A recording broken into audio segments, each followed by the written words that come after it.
In this video, I'm going to show you step by step how to accept payments on your Wix website if you have a store. So this is super easy to do.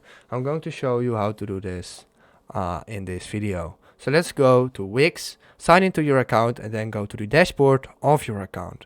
I'm on the dashboard, then go to settings on this panel right here. When you go to e-commerce and finance, you can see the option accept payments. So go to payments, there we go. This one may take a couple of seconds, and here you can see all the available payment methods that you can accept.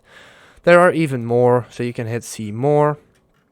So because I live in the Netherlands, I have Ideal as well. As you can see, Netherlands, but the most the most used ones, so let's go back, are PayPal, credit cards, and sometimes bank transfers.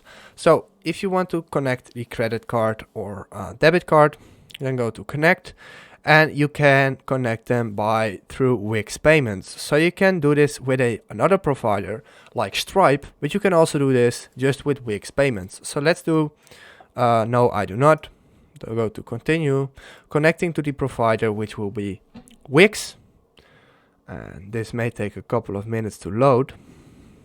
And as you can see, now Wix connected, and you have to set up the plan if you want to continue and earn money with Wix. So you have to pay for the plan, so you can do the 14 day back guaranteed, so you can get your money back if you do that. But this is basically how you can set it up. If this video helped you out, please leave a like, please subscribe, and see you next time.